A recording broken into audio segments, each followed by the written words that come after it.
বাবা মানে রোজ সকালে পুতুল পুতুল খেলা।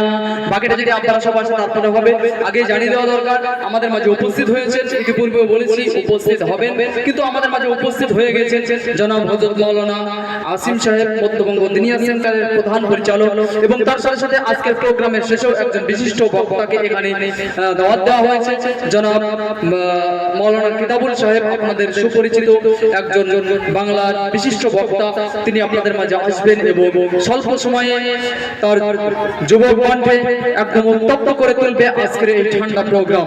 ইনশাআল্লাহ এই মহান ব্যক্তিদের কথা ইনশাআল্লাহ আমাদের এই মঞ্চে আসবে। তার আগে একটা আকর্ষণীয় প্রোগ্রাম এখন আমরা পরিবেশন করার চেষ্টা করব, যেটাকে আমরা বলি তিব্বে নববী, অর্থাৎ নববী চিকিৎসা।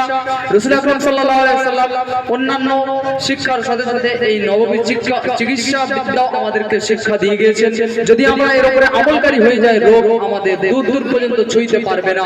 তো আসুন এই তিব্বে নববীর প্রোগ্রাম আজ আমরা সচক্ষে দেখে নেব এবং আমল করার নিয়তে আমরা এগুলো দেখব ইনশাআল্লাহ। সকলে একসাথে আগে সালাম দাও।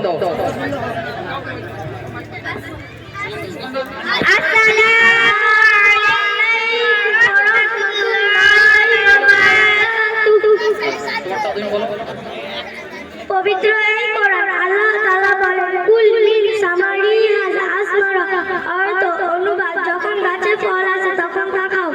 ফায়দা, বিভিন্ন ঋতু ফলের ব্যবহার সবের জন্য অত্যন্ত উপকারী এবং অনেক রকমের অসুখ থেকে বাঁচার উপায় বটে। রাসূলুল্লাহ সাল্লাল্লাহু আলাইহি ওয়াসাল্লাম খেজুরের সাথে কাকড়ি খেতেন। আবু দাওয়াদ 3865 বিন জাফর রাদিয়াল্লাহু তাআলা আনহু। ফায়দা, আল্লামা কুরআন রাহমাতুল্লাহি আলাইহি কাকড়ির বর্ণনা করতে গিয়ে বলে, এর দ্বারা পাকস্থলীর ব্যথাকে দূর করে এবং উষ্ণথলির উষ্ণতাকে দূর করে। মেথি, রাসূলুল্লাহ সাল্লাল্লাহু আলাইহি ওয়াসাল্লাম বলেছেন, মেথির দ্বারা আরোগ্য অর্জন করো। জাদুর মাছ 4269। কাসিম ইবনে আব্দুর রহমান রাদিয়াল্লাহু আনহু। নূর, মেথির কাজ সর্দি কাশি দূর করে, পুরাতন কাশি, পেটে ফোড়া এবং ফুসফুসে অসুখ উপকারী, বুকে জমে থাকা সেলেসার জন্য দারুণ কার্যকরী এবং কোষ্ঠবদ্ধতা দূর করে। কমলা লেবু, রাসূলুল্লাহ সাল্লাল্লাহু আলাইহি ওয়াসাল্লাম বলেছেন, তোমরা কমলা লেবু ব্যবহার করো কারণ এটা হৃৎপিণ্ডকে শক্তিশালী করে। কাঞ্জুল ও 8253। ফায়দা, মুহাদ্দিসগণ লিখেছেন, কমলা লেবুর রস পেটে গেলে পেটের আবর্জনা দূর করে, বমি এবং বমি ভাব দূর করে এবং খিদে বৃদ্ধি করে। খেজুর, রাসূলুল্লাহ সাল্লাল্লাহু আলাইহি ওয়াসাল্লাম বলেছেন, গর্ভবতী তোমরা মেয়েদের পাকা খেজুর খাও, তা না হলে শুকনো খেজুর খাও। ফায়দা, বাচ্চা জন্মানোর পর খেজুর খাও, তা মেয়েদের শরীরে দূষিত রক্ত বের হয়ে যাবে, দাঁত দুর্বল করে দেবে। মেসওয়াক করলে কি উপকার হয়? রাসূলুল্লাহ সাল্লাল্লাহু আলাইহি ওয়াসাল্লাম বলেছেন, মেসওয়াক অবশ্যই করবে, কারণ তার দ্বারা আল্লাহ তাআলার সন্তুষ্টি অর্জিত হয় এবং চোখের দৃষ্টি বর্ধিত হয়। সাধারণ ছাত্র নয়। ইবনে আব্বাস রাদিয়াল্লাহু তাআলা আনহু। মধু খেলে কি উপকারিতা হয়? রাসূল পাক সাল্লাল্লাহু আলাইহি ওয়াসাল্লাম বলেছেন, যে ব্যক্তি প্রতি মাসে 3 দিন সকাল বেলায় মধু চেটে খাবে তার কোনো বড় রোগ হবে না। ইবনে মাজাহ 3450। আবু হুরায়রা রাদিয়াল্লাহু তাআলা আনহু। নাশপাতি খেলে কি উপকার? রাসূল পাক সাল্লাল্লাহু আলাইহি ওয়াসাল্লাম বলেছিলেন, নাশপাতি খাওয়ার কারণ এতে হৃদয়পিণ্ড সুস্থ এবং শক্তিশালী হয় এবং ভূমিষ্ঠ হওয়া শিশুর সৌন্দর্য বাড়িয়ে দেয়। কাঞ্জুল উম্মাল 28256।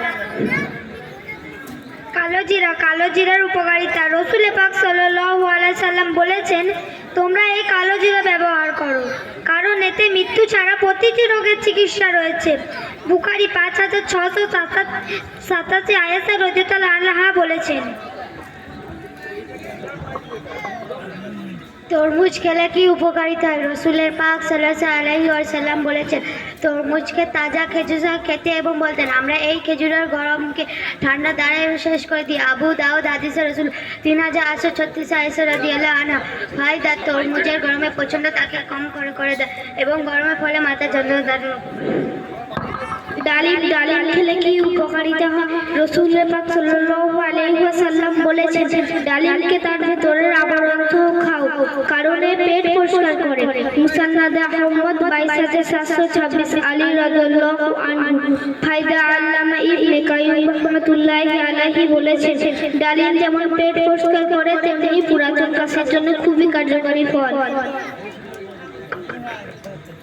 জাইতুন খেলে কি হয়? রাসূল সাল্লাল্লাহু আলাইহি ওয়াসাল্লাম বলেছেন, জাইতুন তেল খাও এবং তা লাগাও, কারণ এতে 70টি রোগ থেকে আরোগ্য রয়েছে, যার মধ্যে একটি কুষ্টি রয়েছে কাঞ্জুর উম্মাহ 28295। আবু হুরায়রা রাদিয়াল্লাহু আনহু। লাউ খেলে কি হয়? রাসূলুল্লাহ সাল্লাল্লাহু আলাইহি ওয়াসাল্লাম বলেছেন, তোমরা লাউ খাও, কারণ এর জ্ঞান বৃদ্ধি করে এবং মস্তিষ্কে শক্তি যোগায়। কাঞ্জুল উম্মাহ 28273। আনাস রাদিয়াল্লাহু আনহু। সকলে একসাথে সালাম দিয়ে দাও।